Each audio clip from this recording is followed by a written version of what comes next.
So, very good morning to all of you. This is Babu Nair. I am the publisher of Banking Frontier, and I am your host for the day today. And it is really nice that most of us have been physically meeting each other. This is one of the rarest times that we are all meeting physically like this.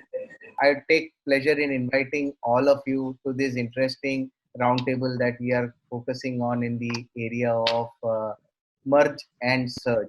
So, some very interesting set of people who have joined us, and we will first, as a step, introduce each one of us, especially from the bank sector.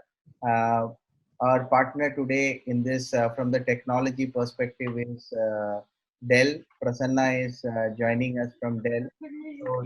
So these are the two people who will be there, and I would request all fellow participant bankers to first start introducing ourselves. May I request Mr. Rajesh Ram to kindly introduce yourself, please. I am Rajesh Kumar Ram, General Manager and CIO from Bank of India. Good morning, everyone. I'm Ratan Kumar, General Manager IT from Central Bank of India. Welcome, sir. My name is Subramaniam. I am a CISO for IDBI Bank. Welcome. And I've been in the IT department for the last 25 years. And I've been CISO for about 8 years. Good morning. I am Surya Narayanan, CISO for Central Bank of India. I am CISO for last 3 years, more than 3 years in Central Bank of India. Good afternoon, everybody. Been in IT industry for last 22 years. Been with Dell for last 12 years now.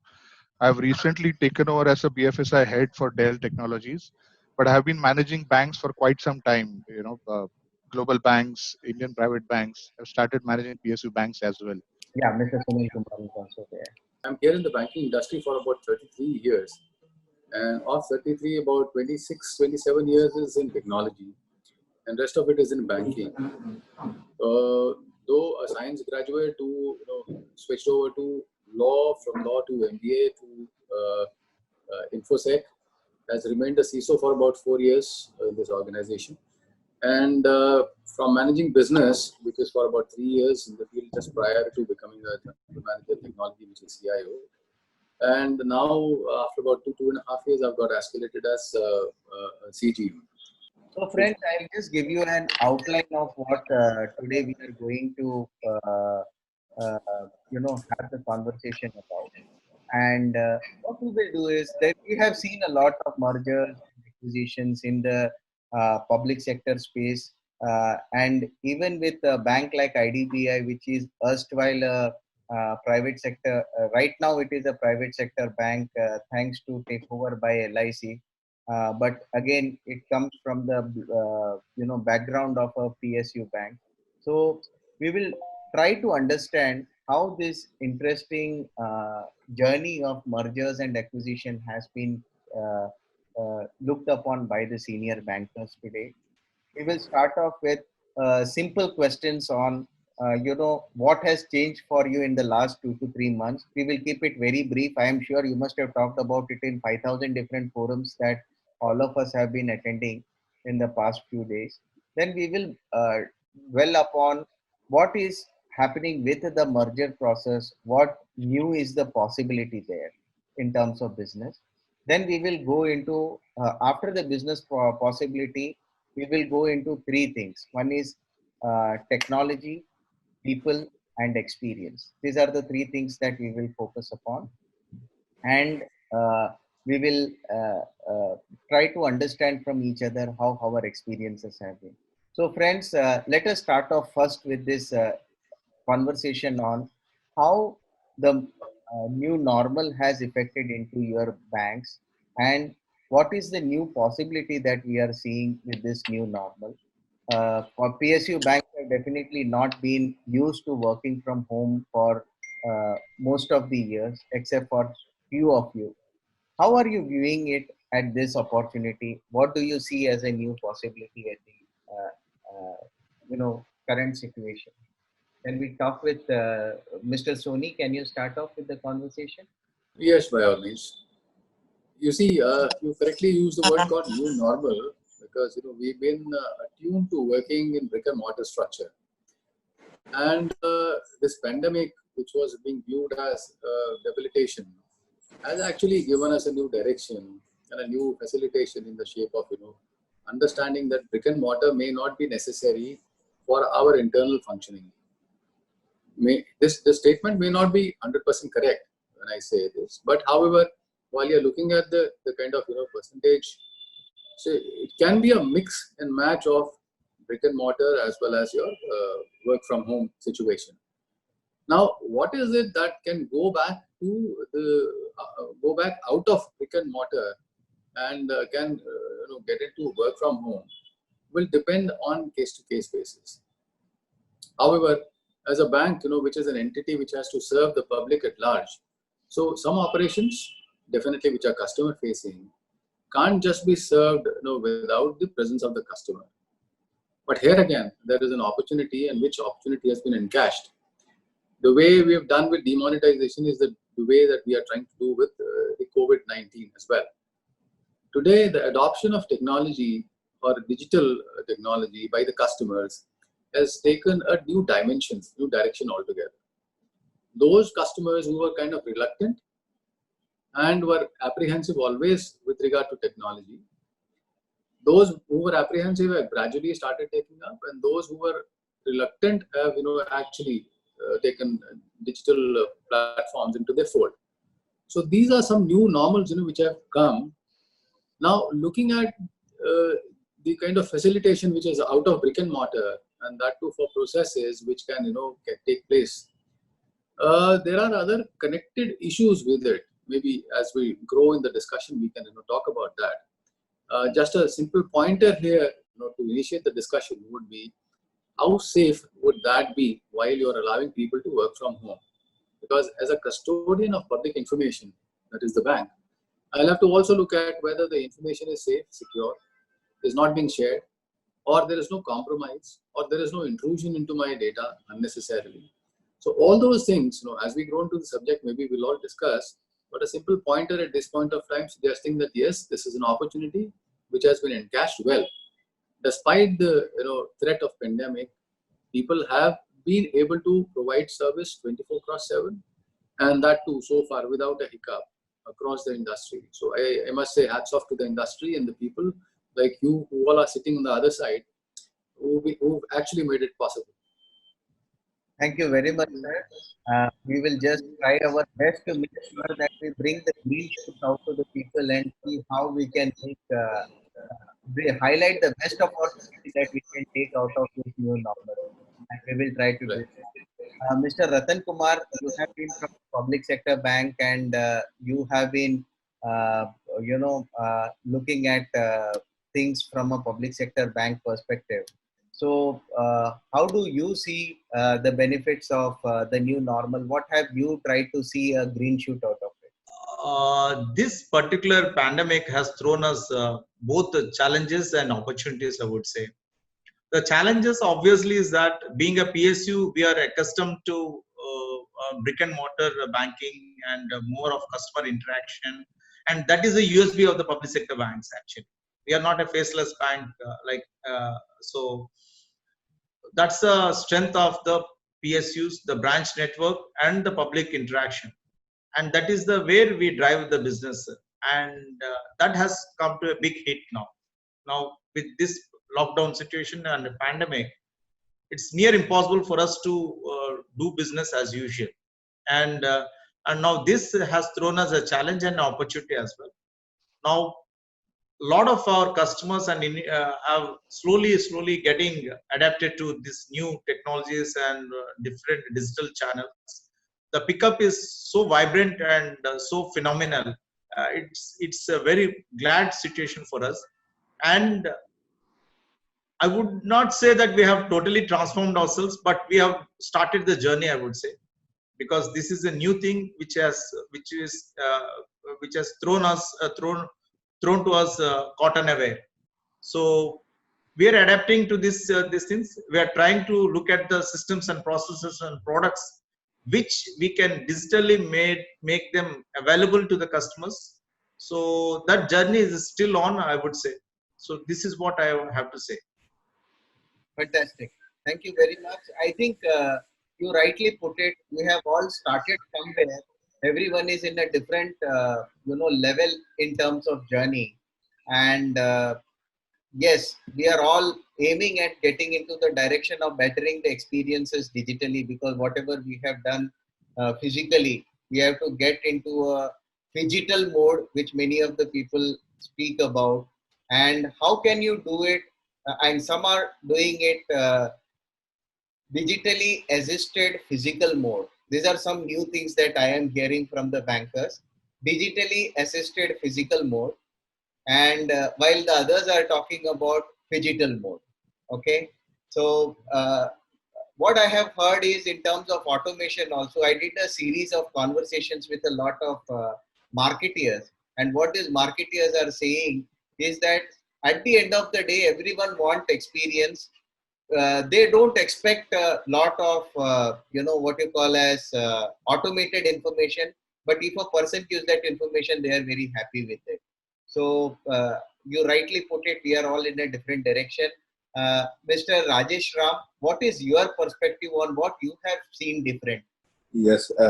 See, the pandemic was one BCP we never prepared. So we had all sort of BCP except human BCP. I think this was nowhere documented, and I'm sure if I had documented it 1 year back, people would have called me names.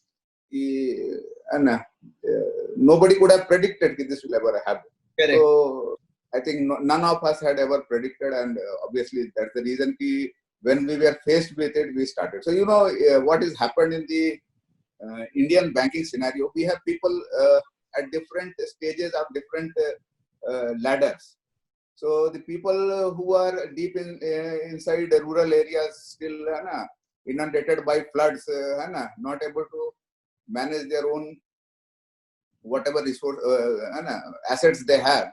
From there till the people who are sitting in cities and of course metropolis, who have access to all sort of Wi-Fi, net and everything. Okay, technology, knowledge, everything there. So we have this.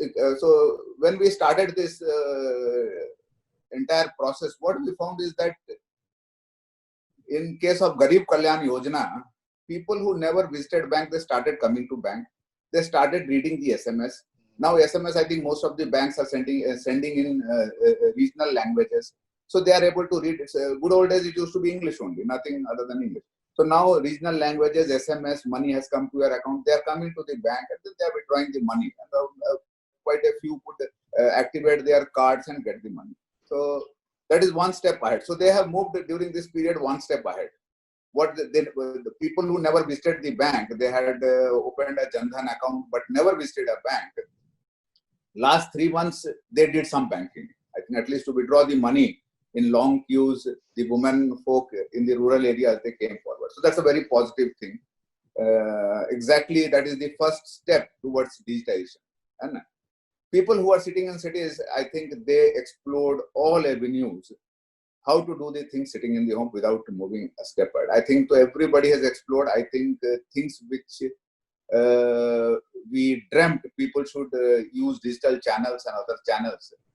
So those things people have done. At the same time, the employees and the employers. So we all matured immediately. So we became very considerate. Nahi, ghar se hi kaam kar lo, don't come, don't take risk. I think this type of approach never an employer had ever had. So all good humanitarian side of the employer came forward. And that's when we explored that we can do a lot of things sitting at home. I still remember the first 7 days, I had more Zoom meetings than I used to have normal meetings in the first 3 weeks of March.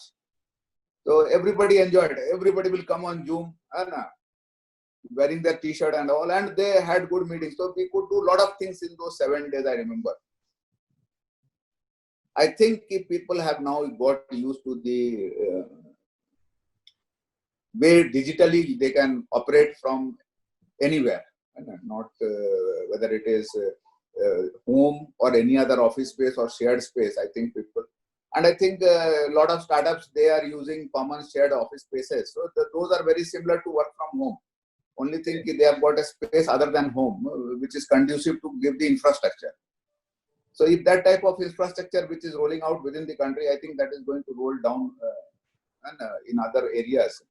So with that, I think this is something which will mature, and surely in the coming days, this will be coming in a big way.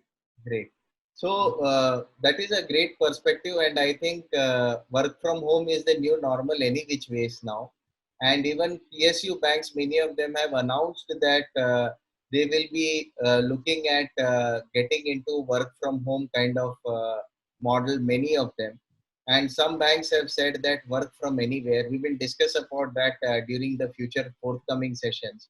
Subbu, you have been, thank you very much for that information. And Subbu, you have been into the information security space for quite some time now. I just wanted to understand from you, how do you see the security paradigm shifting with people working out of anywhere? And what are the kind of things the bankers are now putting into place? As far as work from home is concerned, I feel that during the pandemic, as an exception, it is bound on us to allow that to happen.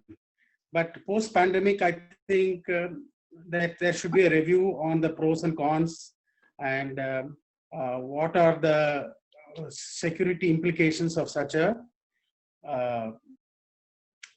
facility extended to the employees. All said and done, earlier, all customer data used to be viewed from only the bank's premises. Anything on the remote used to be only limited to that particular customer's account. Nobody else could see anybody else's account from their homes. It should be done only from within the premises of the bank. Now, because this particular situation where both customers and employees couldn't come to the place of work or to the bank branch, the work from home or VPN extension to the homes had happened. Now we are in a situation where bankers can view the customer data of the bank from their homes too. And obviously the Wi-Fi network at home and the laptop being used by the banker to view such data may not be very secure, especially the Wi-Fi network. So there is a paradigm shift in the amount of security, what kind of security implications, as well as what kind of security facilities we have to deal with because of extending this facility. And we had a guideline also from RBI in the month of March itself on what kind of VPN access we should give to people to work from home. They had included both 2FA as well as hardening of laptops. So first thing is we need to provide laptops to all those people, that to harden laptops as per the policy of the bank, to the people who will be accessing the bank's resources from their homes. And also there should be highlighting of the security implications if other than the banker is allowed to view the customer's data at home. This is a major point which needs to be further reviewed and revisited once the pandemic gets over and we get into normal business as usual. These implications need to be taken into consideration before, once the pandemic ends, how to go about this work from home thing. Then one more thing which we are seeing where we have some challenges is the implementation of security solutions by security vendors. Because most of their SOPs, they are not allowing them to visit the client, that is visit the bank. So most of security implementations are also happening from the work from home facility. I feel this also is a gray area where we need to spruce up after the pandemic ends. Whether we can allow such implementations from the vendors work from home. After all, they are implementing security solutions and anything to do with the bank's security, let us say, prospective needs to be taken into consideration. The SOC, the Security Operations Center, also those people where we require a very good TAT. Even that, I think there could be a slight reduction in the performance of SOC because the SOC operators are working from home, and therefore they may not get the required information which is available basically in a SOC room and on a let's say 100-inch TV, which is not available at home. So there are such pitfalls which we are now overlooking because it's a pandemic and it's a situation where we have to extend the bank's operation might be affected adversely. And as Mr. Sunil had put it, we'll have to pat ourselves in the back for being able to give the services to the banking customers throughout the pandemic without seamlessly, without any interruption whatsoever. Fantastic. And as far as customers concerned, obviously there is migration and there is welcome migration to digital channels, both mobile as well as ATM and internet banking. And that's a very heartening news, and therefore we need to spruce up the security at that place also. For example, a very robust EFRMS solution, fraud risk management solution, have become imperative because the number of customers using the digital channel might increase manyfold because of this pandemic. And once they get to have a taste of the digital channels, they may continue with that. Fantastic. Yeah. Let me interrupt you from here because I think you have almost taken all the answers to the questions that I was planning to ask you about. So you give an overall overview, and we will take one by one of that so that when we are discussing in the detail, I can get more detailed insight from you on each of these subjects. Thank you so much for that insightful conversation. I really admire the nitty-gritties with which you went, especially in the area of the nitty-gritties of working from home for the employees and the usage of VPNs and the hardening of the use of hardened laptops and various other concepts. We will definitely come to that into the people aspect. You have also been a CEO, and from your perspective, what are the kind of attacks that you have seen in the past few months which have increased into the banking system, especially from a PSU banking space? Actually, Mr. Ratan Kumar sir told that this is an opportunity as well as a challenge for us as a public sector banks. And thing is, this is an opportunity for the hackers also. They are also encashing this opportunity. Okay, so we should be very careful while giving remote access for the staff as well as vendor staff. So Mr. Subbu has covered all the important things. Okay, so he left nothing for me now. Okay, anyway, as far as this banking is concerned, we don't have much luxury to work from home because only less than 5% of staff can work from home, because otherwise the staff has to visit the branch to serve the customers, especially from IT and all. Okay, we have the luxury of work from home, and that we are exploring.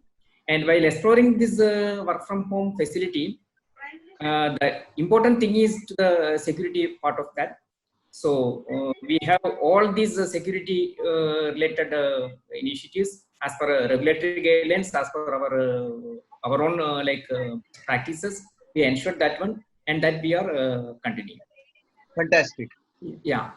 And yeah, the thing is, as far as hackers is concerned, one thing is when we open the VPN and all, how the data leakage, if somebody is working from home, or even the members of the family, so they will also, there is a chance to get to know the bank's data. That is also a risk, because as a staff, they anyway, if they are working in the bank also, they are okay with the data. They have to get the data. But what about the family members and others? How security we can, so that they will not share the data, customer data to others? That is a risk actually. So the thing is, we have informed all the staff how to work from home, what are the do's and don'ts when they work from home, and the hardening of the systems and two-factor authentication, biometric authentication, everything we have implemented. So we don't see a much challenge this time, but being a security, we cannot say that we don't have challenges. Any time we'll have these two challenges. There can always be a black swan event like Correct. that. Correct. Prasanna, would you like to make some point? Would you like to make some point here about how things are going forward and how can banks actually take the maximum, advantage or probably take the maximum precaution while getting into the work from home mode? Any thought? Sure. Sure. In fact, if you look at it, Dell has been a pioneer in doing work from home. But even we are also not prepared. I mean, working from home for some time and working from home full time is a different scenario. So in the first 2-3 months, everybody grappled in terms of what needs to be done. If you ask me, as a sales guy, I saw a lot of laptop orders being processed by all the banks. But after 3 months, now everybody has woken to this thing that this is going to go on for some time, and we need to have a proper strategy in place if we have to address this kind of environments going forward. So for us internally, if you ask me, what we did was obviously because of VMware we have something in place. So Workspace ONE is something which we quickly ensured that everybody had Workspace ONE VDI in place, so that all the data which is residing on our laptops and two-factor authentication is by default present for us. So all those things are already taken care of. So what I'm seeing, if you ask me, in various banks, is that they are looking at virtual desktop as an approach going forward, because as you rightly mentioned, anywhere banking, people are being allowed to log in from anywhere. We need to have a strong, secured environment through which they can access data, because at this moment, data is the most critical thing, and the security has to be data centric instead of being, a VPN or a device centric. So that these are the things which we are seeing, which Dell has also adopted internally, and I am seeing most of the banks going in for these kind of things. As mentioned by Subbu or Suryanarayan sir, I am seeing most of the banks are also looking at enhancing or upgrading their SOCs, so that these frauds, obviously, as mentioned by Suryanarayan sir, hackers have an open thing because most of the guys are logging in remotely. So they are also trying to enhance all these features or all these things to be tightened up. So these are the 2-3 areas which I am looking at. The third aspect which I am also looking at is data lake. So banks are creating a data lake and analytics engines are being built so that they can have behavioral analytics as well as analyze in terms of how anybody is trying to enter their closed secure environment. We can probably take that in the next part of the infrastructure discussion, which we are going to have. Let us quickly move on in the interest of the time also. One is, there is a lot of, now let us forget the pandemic and let us get into the mode of mergers that the banks have got into.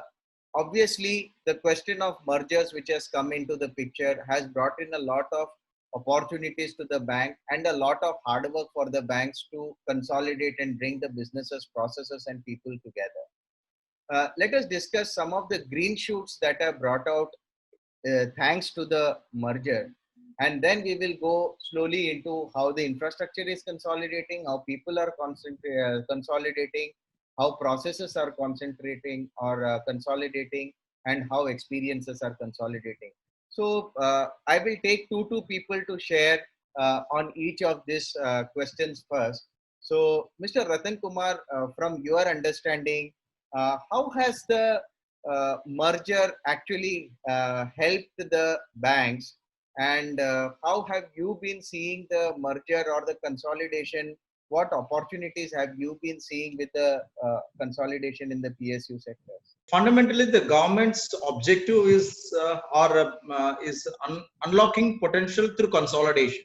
That is what you call statement what the government had stated, and obviously it has economies of scale, operational efficiency, and cost reduction.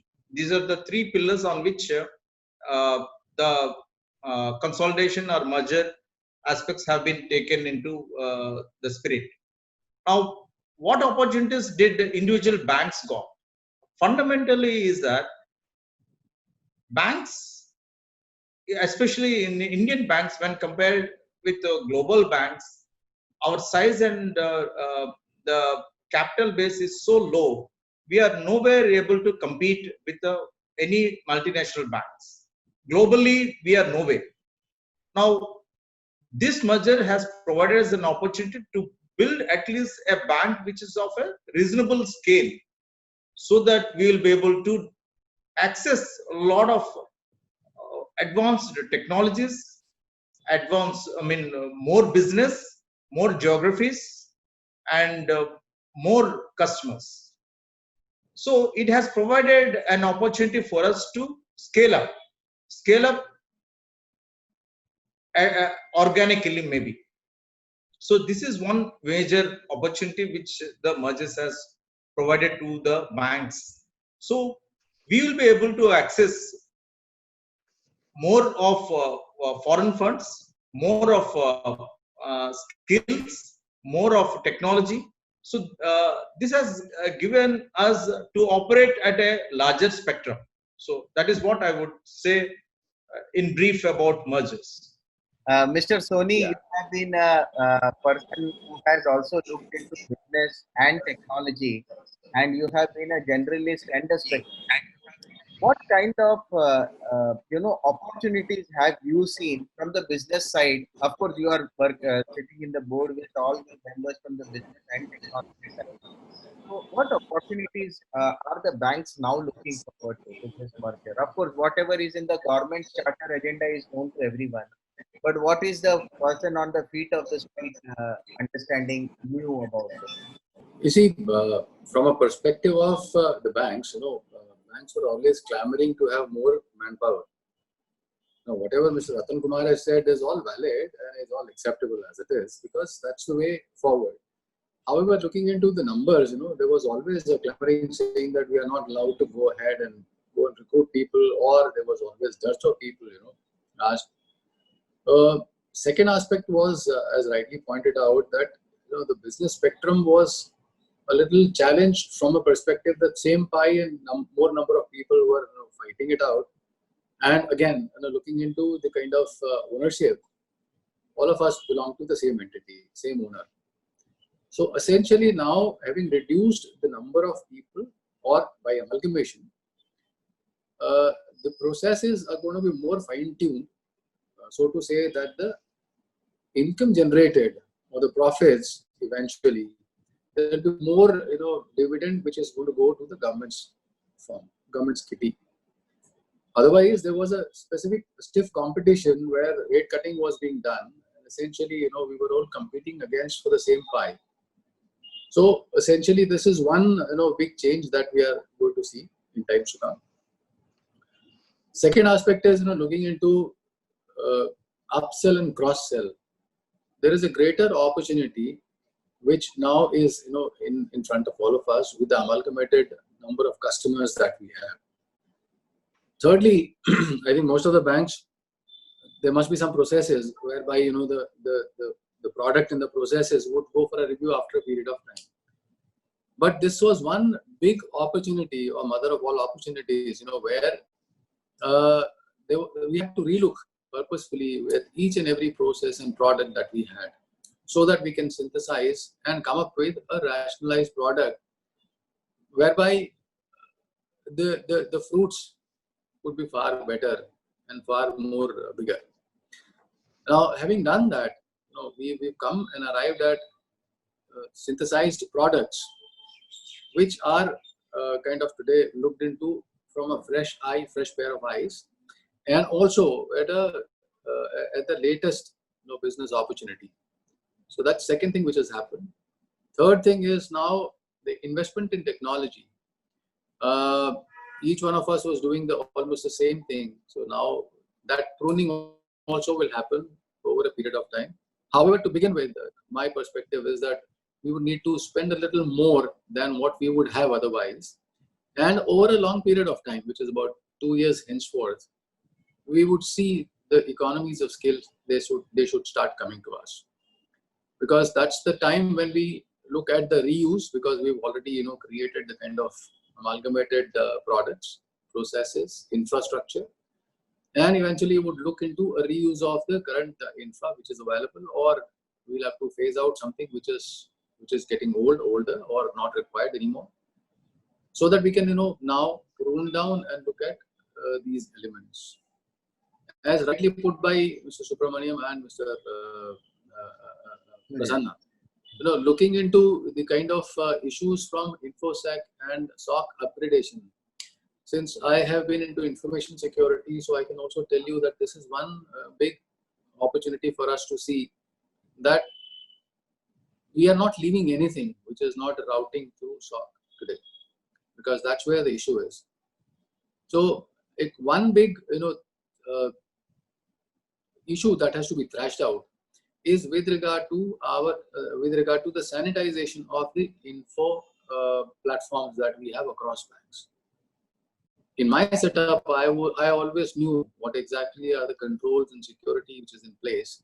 Now the new infrastructure which is going to come to us in the shape of amalgamation, we need to be thrashing it out and seeing thoroughly with regard to the sanitization part, and looking into in case if there are any subsisting threats that we need to prune and come up with as clean as possible. So these are few facets that we need to look at, and some opportunities from business, some threats which are to be mitigated from InfoSec platform perspective, and also looking at the HR front, where the biggest most thing which this amalgamation has led us to is looking into creating a culture which is uniform across all. Though we are not disparate cultures, however, three different banks with three different traditional values coming to merge. So we had to actually look at that element also to begin with. So we started pretty early and started looking into interactions across teams. So that actually helped us in now getting into shape as an amalgamated entity from a perspective of people, and from a little amount partially on the processes.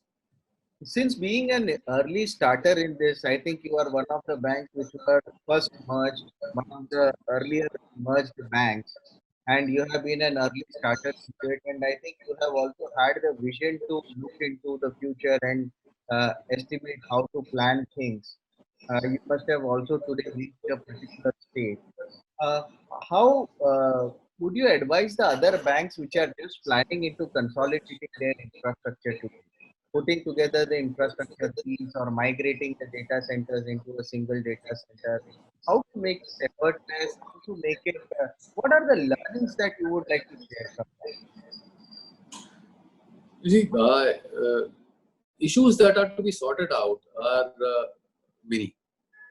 But to start with, first of all, you will have to see what are the kind of processes that you have, and which of them will sustain the test of time. If, as a bank in which the other banks are amalgamating, if you start forcing yourself, it is seen as arm twisting. So you have to make it look, or you have to actually make it democratic.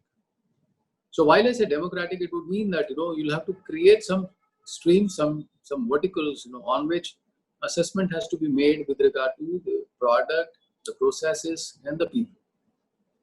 So while I say this, it would mean that, say for example, from an info technology perspective or from a banking perspective, a smallest example, which of the internet banking should prevail?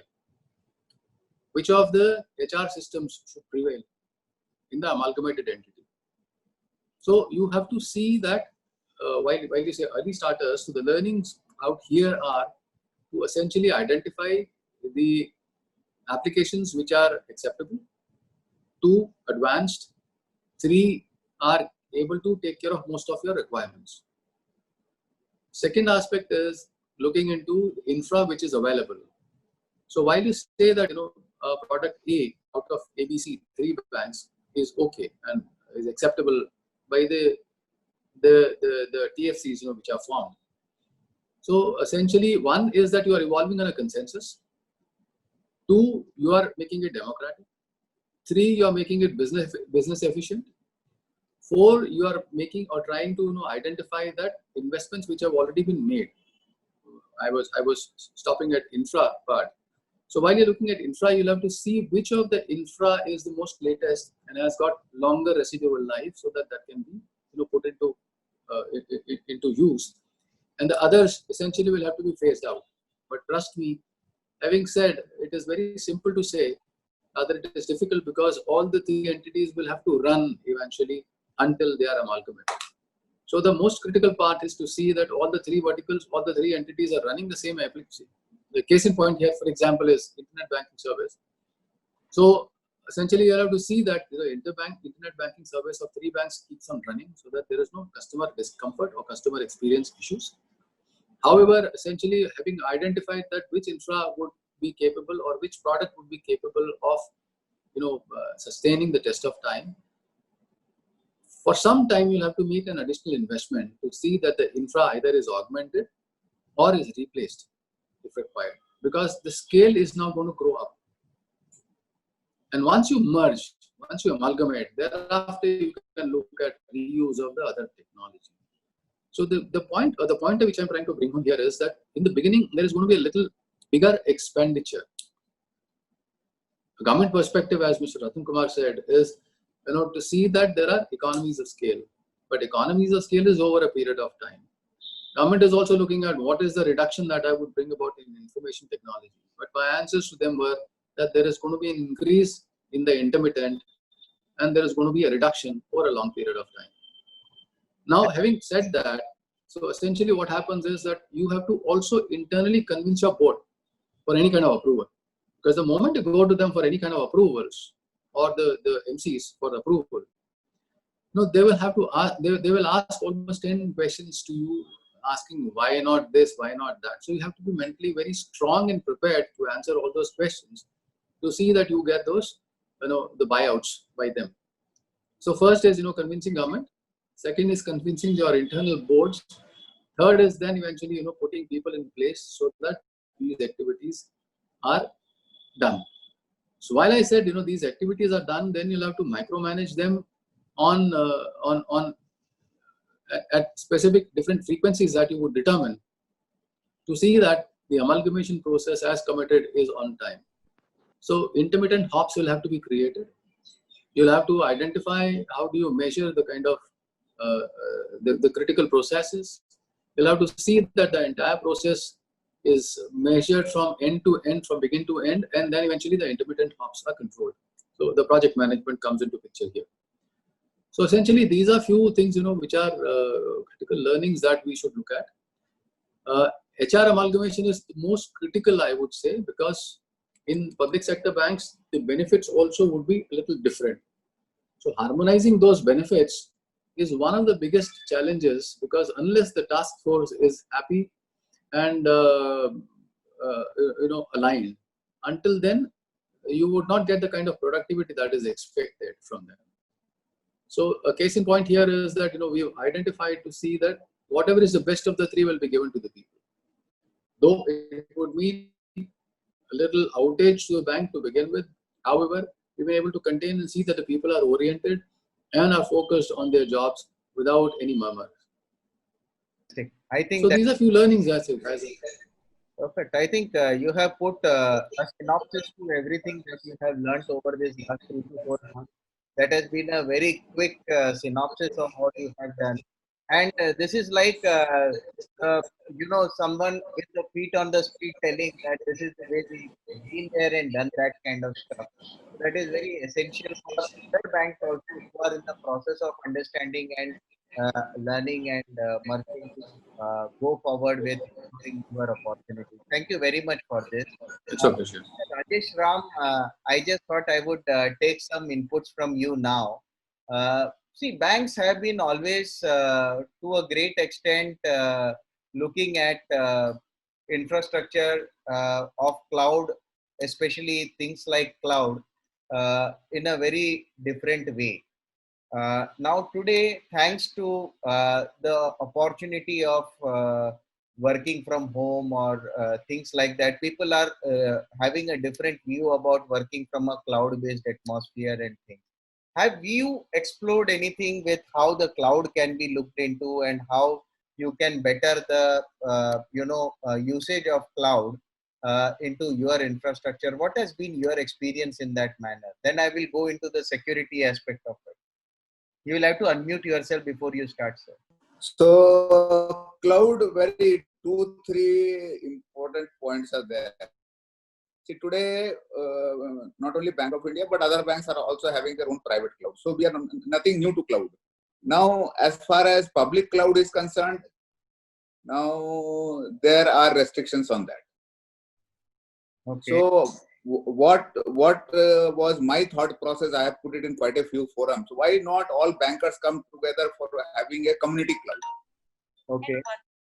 So if we have our community cloud, we can pool our resources and offer to smaller cooperative banks the way I think AWS and others are offering. So I can be a competitor to Azure or AWS.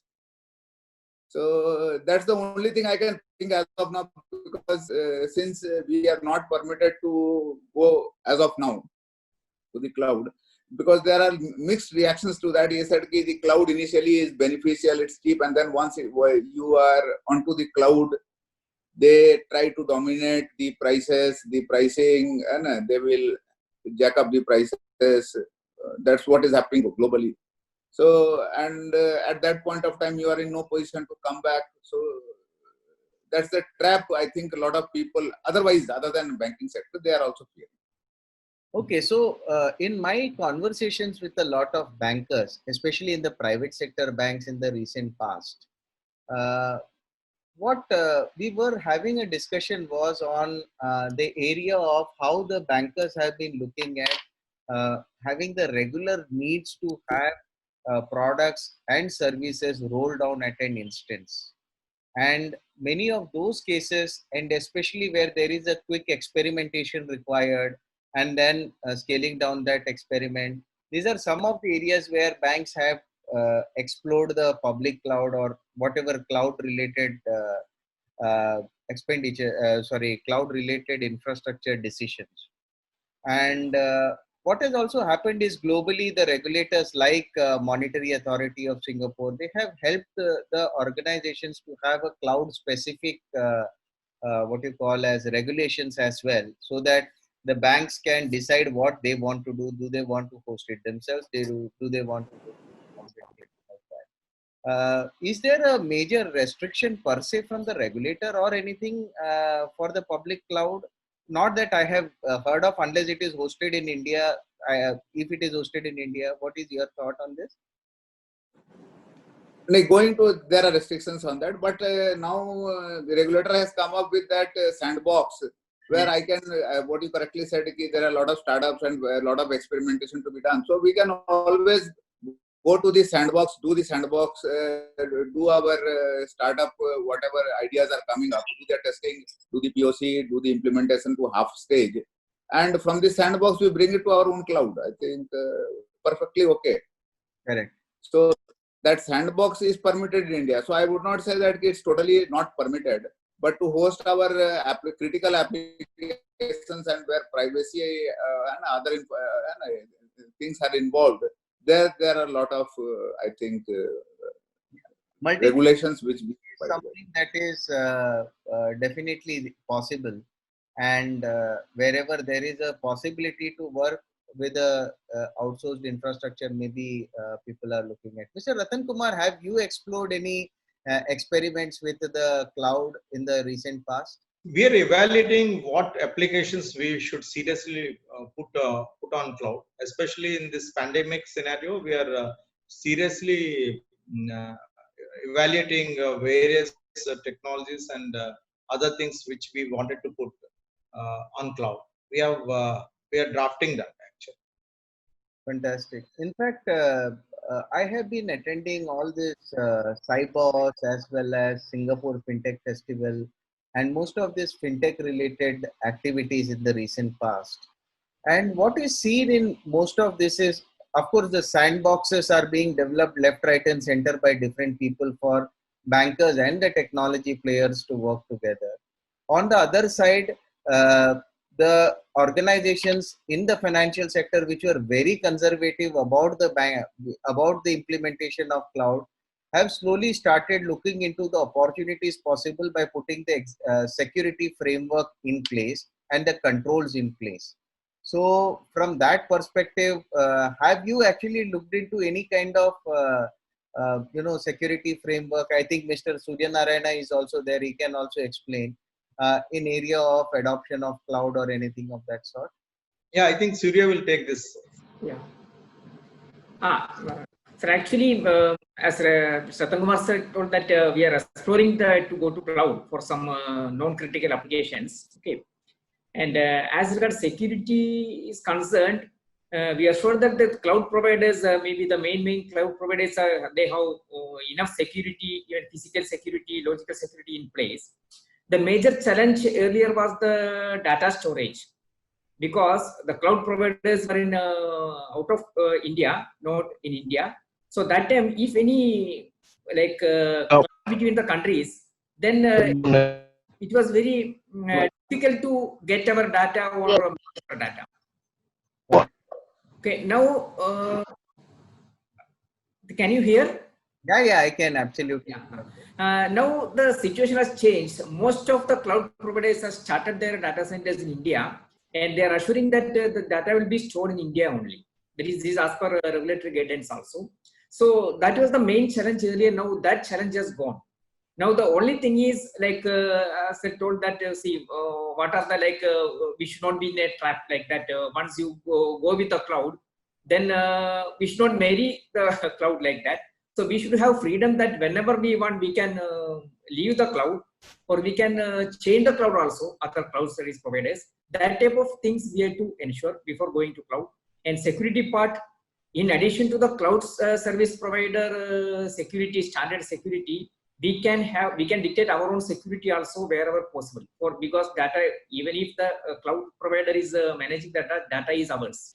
So that is our responsibility to save the data. Great, thank you very much. Thanks for your input. Yeah. So you have It's been, okay. Yeah. Great. Thanks. So you have also been a security expert, and what I thought of is, see, there are some really interesting security standards and regulations which have been developed by international regulators in the in the field of security. By any chance, have you gone through any of their regulations and seen how we can better the cloud security for the financial services or the banking sector? Yeah, as regards the cloud, there has been a lot of buzz about the as a gentleman from Bank of India had said that most banks opted a private cloud for a long time now. And the cloud major portion is one is what do you mean by, and we need to give we should be able to get service on demand, and we should also be able to charge back on customers. I think this charge back and all is not in vogue in India as of now. I don't know whether we are able to charge back for the IT services to individual departments and banks. I think that is still work in progress. It will take some more time for it to happen. But I feel the first step may be towards hosting services. Many banks have adopted hosting services. I'm not saying that it is something to do with cloud. I'm just the first step towards adopting cloud, where your IT infrastructure is hosted by somebody else who gives all the infrastructure or the ecosystem required for such hardware and such services. I think first step, I think we are going ahead with that first step now. We are going to host our near DR from a hosting services. As regards public cloud, I think my personal feeling is it requires more maturity and from what the services people are giving, and there should be total visibility, which might be lacking as of now. total visibility of where my data is, and what will happen if I rescind the contract with the cloud service provider. What will happen to the copy of the data which is currently shared, is in a shared infrastructure? What will happen to that copy after I rescind the services? And during the services also, I will not have total visibility of the data which is there in the cloud, because all said and done, we are using shared resource, shared, let us say firewall means we are sharing a firewall with a lot of customers of the cloud service provider. If it is a server, we are sharing the compute as well as the storage of a lot of other service providers. So to give individual visibility to each of them is still a challenge, and it requires some more maturity before that would be a convincing solution for adopting cloud for financial data, especially as Mr. Surya Narayan has put it, whether we can put critical financial data on the cloud. For that, I think it requires, it's still work in progress. It will take some time before we have a convincing solution.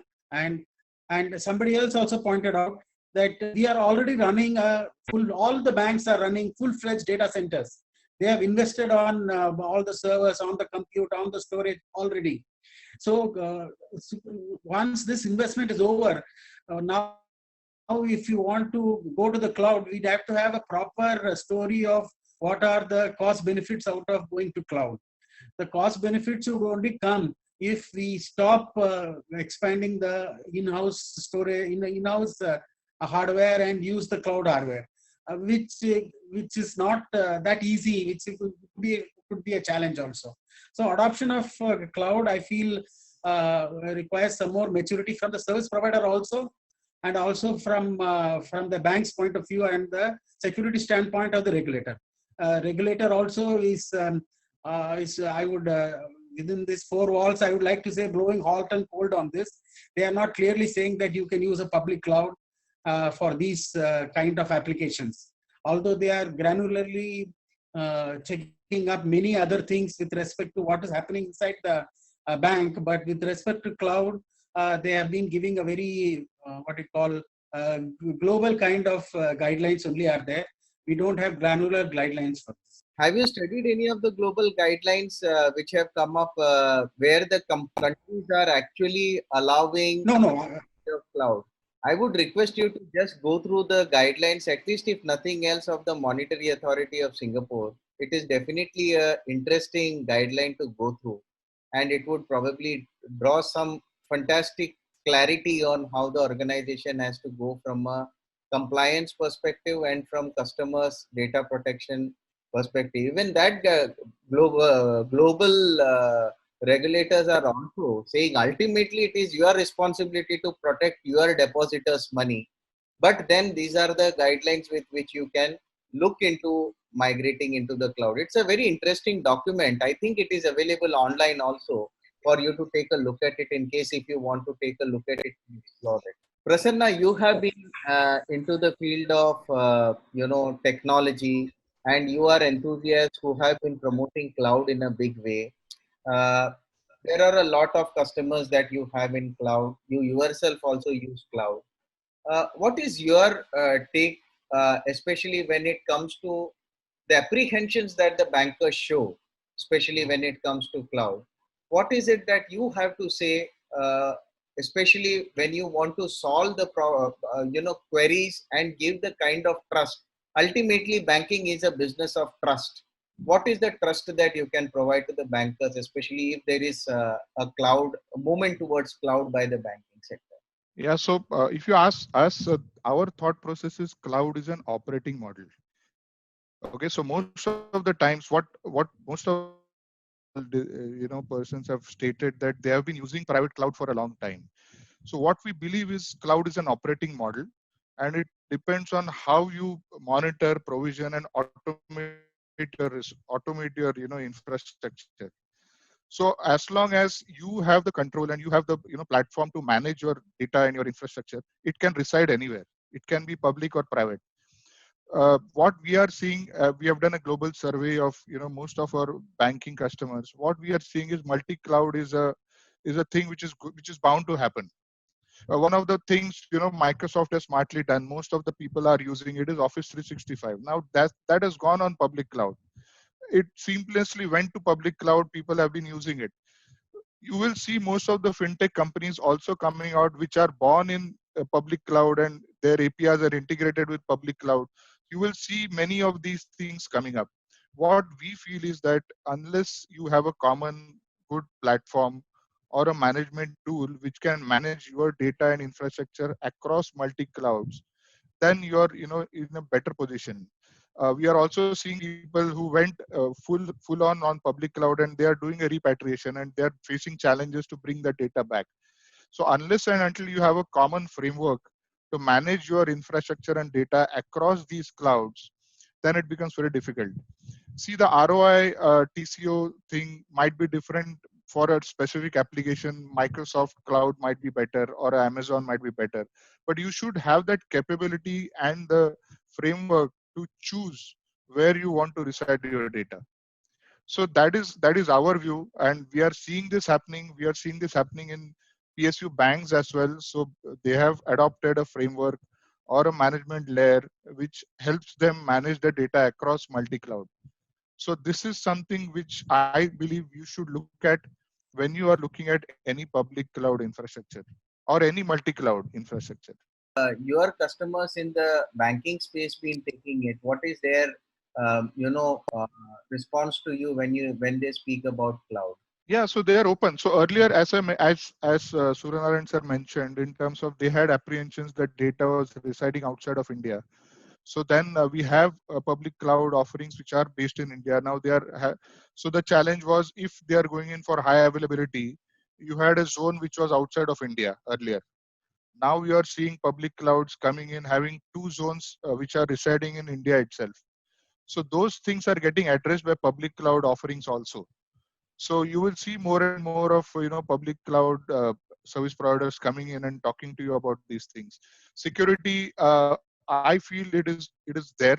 Multi-tenancy is by default there with public cloud, but the ownership, as mentioned, the data ownership lies with the bank.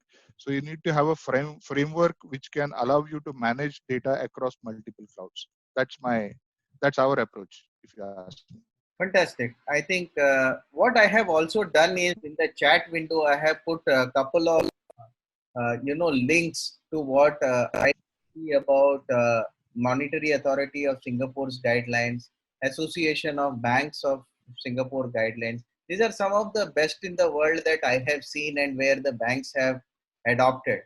And personally, what I feel is that it is always good that if the banks can go beyond what is just essential by the regulator to probe a little deeper into what else can be done, so that the business can be safe, secure, and accelerated. And that is where some of looking into some of these international regulators and the organizations may probably make a little sense.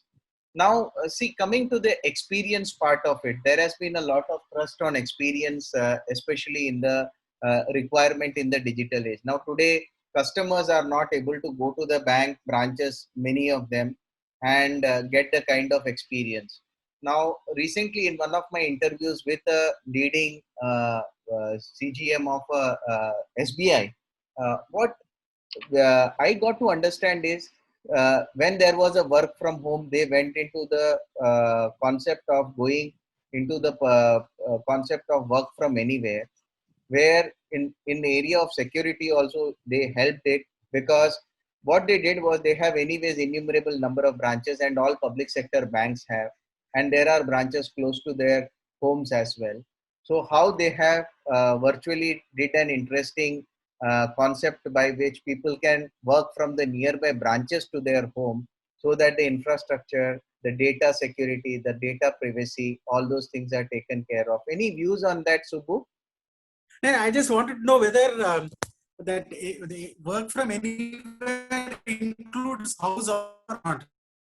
So yes, it does include house, but wherever possible, if it is a possibility, they would request the person to go to the nearest branch, because anyways the bank branches are allowed to by the regulator or by the authorities.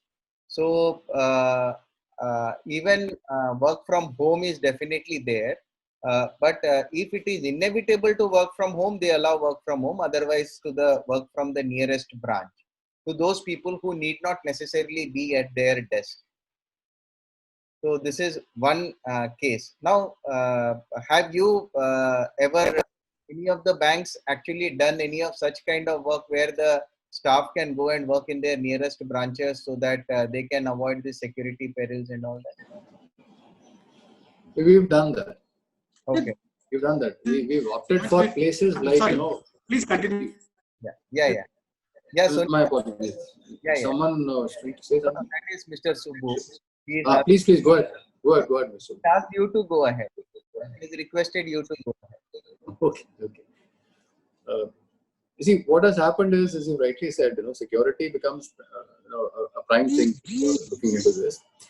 Also, looking into the pandemic, where the mobility was also getting constricted at that point of time, where people are not allowed to move out. One. Secondly, looking into the mobility across states, because we are in NCR. So people moving from Gurgaon to Delhi, or from Delhi to Noida, or from Faridabad to any other location, there was a major challenge, right? So what we have done is we've found almost 3 locations across in the NCR and also across the states, where we made people sit. And these are those locations where we had the accommodation also available, and we also provisioned the ration for them as well, looking into the criticality that they were not allowed to even move. So, for example, Navi Mumbai also we had one setup, and we had those training colleges there which were not being used any which ways. So we made use of those that infrastructure and those facilitations to see that people don't move out, so that they are safe from getting exposed. 2, they have the facilitations in the shape of provisions, and 3, they have the infra with regard to the infosec, because they were on the LAN only. So they were accessing the data there. Such changes were made. I think that's a good perspective. So I was just asking you that in the new world, the kind of experiences that customer is demanding has also changed drastically. On one side, since the people are now working from home in terms of the staff, on the other side, the customers are also banking from home, and that has also changed drastically in the last few months, where people are aligned to working from digital channels and getting accustomed to it. Their demands of experience have also changed drastically. What are the public sector banks? See, on one side, the private sector banks have got hyper experiential. They have gone as much as possible into automation, into AI, into analytics, into various other things to ensure that they surround the customer with the experience and putting the appropriate security in place. How has the public sector banks been responding to it? I think public sector banks are also equally equipped. I don't think there is a significant digital divide in that. I mean, the kind of products even the public sector banks are offering on digital platforms are equally capable. Probably they're a notch down, that's all. That's the only way I would say. But if you look at any public sector bank, whether it's a PNB or with its Bank of India, or for that matter, Central Bank of India, some of the products, especially the retail products on the asset side and the liability side, most of the deposits, we are providing them through internet. There is no problem at all through internet, and we are evaluating that or processing that. Only thing is that now there is a physical element to it. Now we are trying to bridge that as well. So of course, we are going through some what you call transformation phase, I would say, which we are trying to adapt. That is one thing. Second thing, from the staff point of view, one important thing is that, I mean, to be honest, we are not very prepared to allow staff working from home, SOP, or we don't have any monitoring or control mechanisms to get a good productivity from the staff who are working from home. So that again we are trying to revise or devise so that we can effectively use our staff while working at home or working from anywhere. Interesting. Interesting. Mr. Subbu, your organization has been in the past, relying heavily on the area of data sciences and analytics and things like that. I have read that in some of the interviews of your executive director as well. So, what kind of initiatives are coming in place from your kind of side so that, how are you planning it? Like from the business point of view, for cross selling, upselling, and for increased business, there are a lot of analytics. We have a separate analytics department which calls out information on which customer has to be pressed for, and who are the new customers who can be onboarded for different kinds of products. So that way, analytics is used on the most in the business perspective. As far as security is concerned, we are looking at fraud risk management system, where some kind of analytics will be used to find out whether a particular transaction crosses a threshold of for fraud. Whether we can red flag a particular transaction based on the past transactions, and some kind of analytics to find out whether a particular transaction could be fraudulent, and maybe we can increase the security. We can step up authentication kind of situation. We are thinking on that. But as such, analytics for currently we are, as a bank, we are using analytics more on the business and sales part of it. Interesting. So definitely business and sales is one of the most critical or the fastest area where analytics has been moving out. And today with things like quantum computing coming into place in the US, and with the increasing popularity of quantum computing coming into place, the application of fraud analytics. We conducted a training session recently for last 5 weeks on every weekend. This has also caught up the interest of the fraudsters in a big way. So analytics is being used both from the fraudsters part as well as from the fraud mitigators part in a big way. So there has been a lot of talk on this. Prasanna, just coming to you, there has been a talk of a lot of experiential banking in the recent past, and the expectation of experience from the bankers have increased. Now, with the adoption of things like analytics, things like even having the proper data in place, ultimately all the data should be consolidated into one single place. What is your perspective on this? Yeah, so as I mentioned earlier, people are talking about having a common data lake across the organization from various streams. It can be internal, it can be external, social streams, just to understand customer in a better way. Unless and until you understand your customer in a better way, you cannot give that kind of experience. When we talk about your targeted marketing, or at the same time on the other side, understanding fraud management. So all these things, customer are looking at having a data lake in place. At the same time, what we are also looking at, to the earlier topic of cloud, when you talk about experience to customers and how you quickly react to whatever customer asks for, are your applications ready for, are they cloud ready, or how quickly can you spin on your infrastructure to reach that kind of scalability? So all those aspects, people are looking at. They are creating a platform. We are also looking at open API or abstracting their core, apart from their core banking, abstracting everything and moving into a microservices sort of architecture. So all those things are happening at customer places. I'm seeing it at many banks, so that so the application is also ready, cloud ready.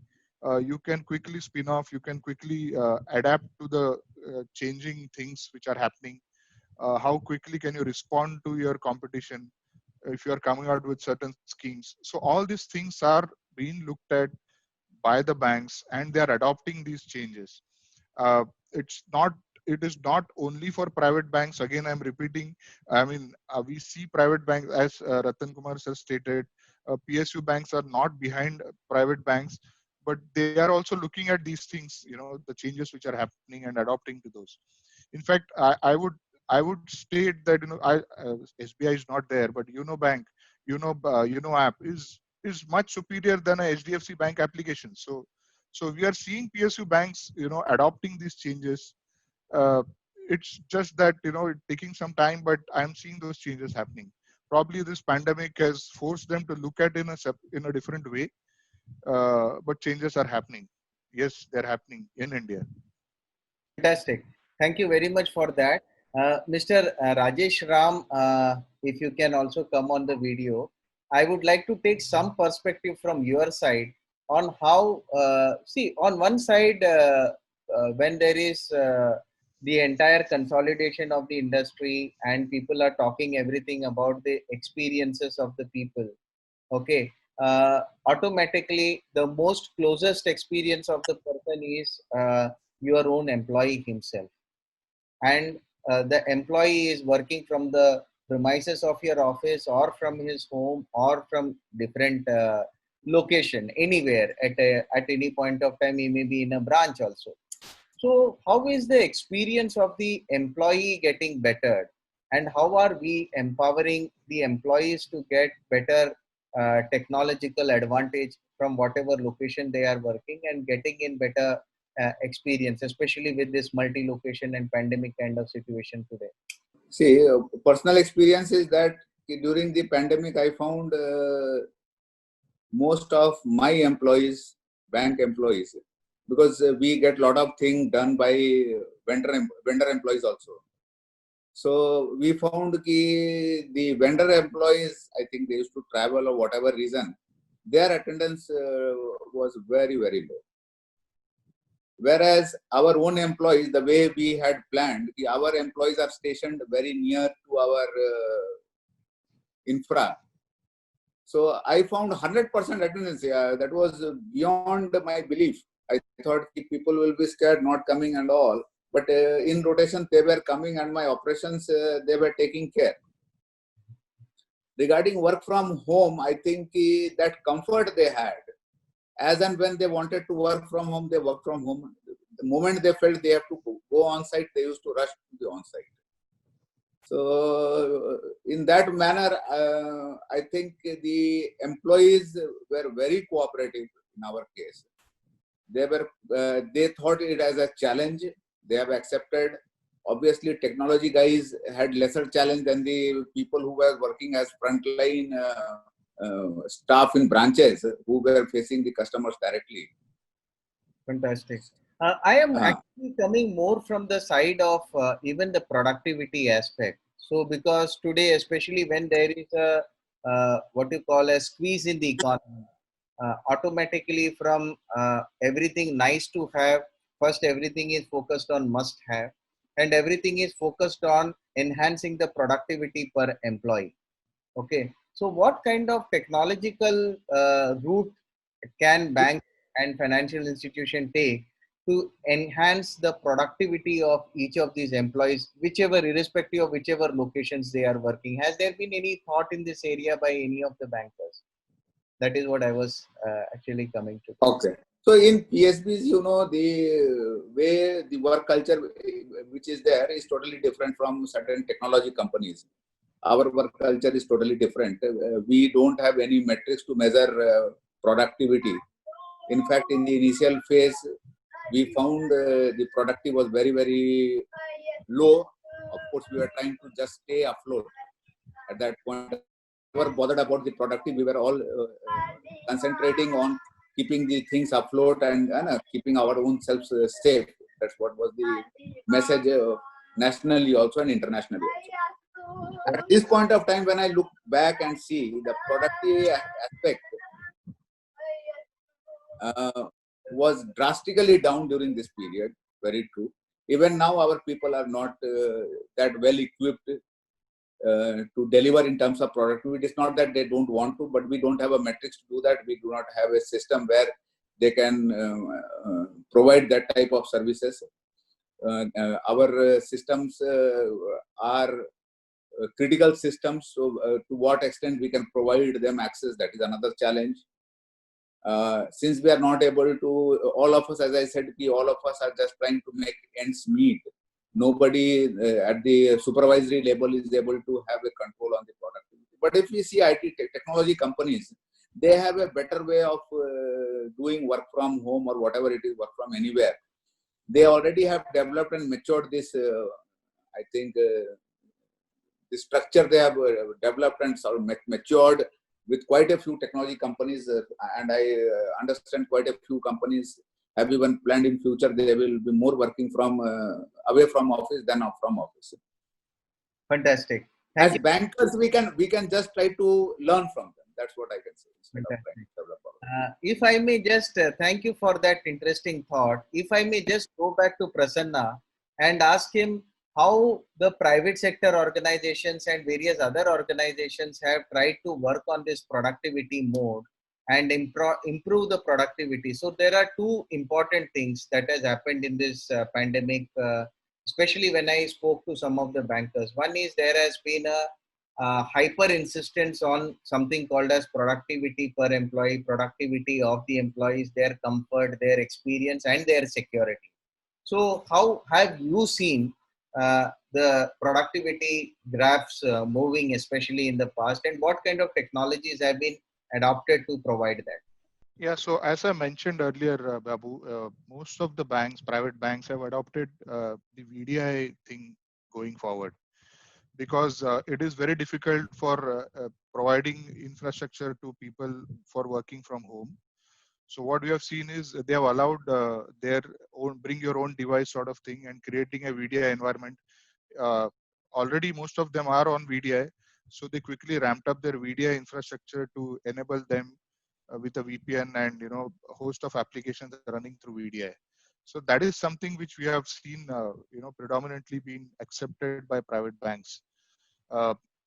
So that's how it is, and the strategy has been that I've seen most of the banks have stated the strategy that 30 to 40% of the people will start working from anywhere or from home. So VDI is the way to go for these things. That's what I've seen. Fantastic. Thank you. Thank you. Yeah. Mr. Soni, one last question to you. Basically, with all the mergers and acquisitions happening, uh, ultimately your DNA is that of a PSU bank. While maintaining that PSU bank DNA and also catering into the experience of the future, what is your wish list today as a bank? Okay, how do you see what are the expectations by the banks today, especially when it comes to the future of banking, especially in the private banking sector? The first and foremost thing for the banks is that eventually the task force should be back on their feet and they should start functioning in full. That's beyond that's on primarily on account of the pandemic, one, and secondly on account of the amalgamation which has happened. So two things. Second aspect is, while we're looking at the wish list, definitely, as I said, pruning down the processes, taking away the mundane, and bringing about the productivity is one of the major most things which is in the focus and has been worked at. Second aspect is looking into aggregation and then creating verticalization. That is another aspect which the bank has done. Task force available, and they had to be gainfully deployed as well. So verticalization is another mantra where we have fine-tuned and eventually seen that people are used effectively and in a more responsive manner than what they have been used. Third aspect is looking into their contribution. A measuring scale or a measurement technique has also been made. So while I say measuring technique, it doesn't really mean that there is a yardstick that I have to measure them against. However, what we are trying to do is automate the processes so that their measurements are done effectively, and they also get to know how have they fared, and somebody who's controlling them also gets to know how are they faring. And both things put together would condense into their performance appraisal. So that's another aspect which has been done, which is in the process, but it will be done in a course of time, so that we get to see that we are efficiently working, and quote unquote, the primemost thing would be the customer experience beside while doing all these things. Like Richard Branson of Virgin Airways put it in one of his interviews, that if your own employees, you take care of them, I think they take care of the customers automatically.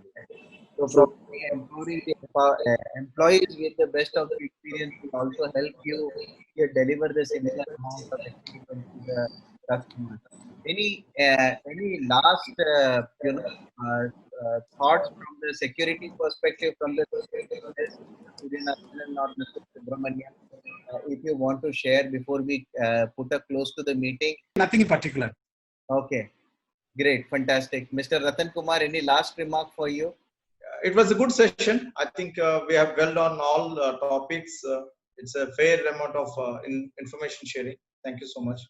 Thank you very much for that. Prasanna, any last remark from your side? No, thanks a lot for everybody for taking time out from their busy schedule. I see most of them sitting out of their offices. Probably we are the only ones who are operating from home. So thanks a lot, and quite insightful session. A different perspective from what we keep hearing from private banks, and we will definitely keep that in mind when we speak to you going forward. Thanks a lot for this insightful session. We are also bringing out with the PSU banking studies on how the merger is going ahead with the PSU banks. We will have one more session with smaller crowd. I thought of picking a smaller crowd like this because we could have a better engagement here rather than having a webinar kind of forum where there are 15 people and everyone is busy with their own work. So we thought let us keep a smaller session, have a stronger engagement and also learning. We will take excerpts of this and other events and we will try to merge together to give some meaningful directions and thoughts or experiences to people in the PSU sector. Thank you very much for all your support and we look forward to working with all of you. Thank you very much. Thanks. Thank you. Thanks, Babu. Thanks a lot. We've enjoyed ourselves. Thanks. Thank you very much. Yep. Thank you for all the participants as well. Thank you, Mr. Nair. Thank you so much for arranging this. Thank you very much.